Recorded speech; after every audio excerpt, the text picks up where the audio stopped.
Hi అండి. Lovely life journey part 5. నేను ప్రెగ్నెంట్గా ఉన్నప్పుడు డాక్టర్స్ నన్ను కంప్లీట్ బెడ్ రెస్ట్ తీసుకోమన్నా కానీ నాకు కుదరలేదు.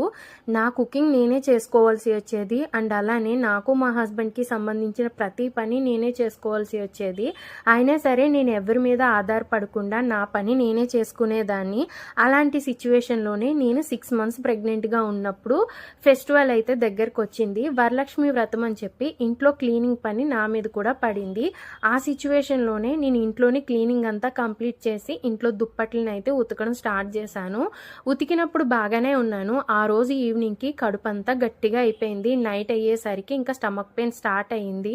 హాఫ్ అన్ అవర్కి ఇంకా బ్లీడింగ్ స్టార్ట్ అయ్యింది. ఇంకా వెంటనే హాస్పిటల్కి వెళ్ళాము. వాళ్ళు స్కానింగ్ రాశారు. స్కానింగ్ కంప్లీట్ అయిన తర్వాత డాక్టర్స్ నన్ను చాలానే తిట్టారు. ఇదే సిచ్యువేషన్ నీ లైఫ్లో ఇంతకు ముందు కూడా రిపీట్ అయింది, అయినా సరే నువ్వు ఏమాత్రం మారలేదు, ఇంకా నేనేం చెయ్యను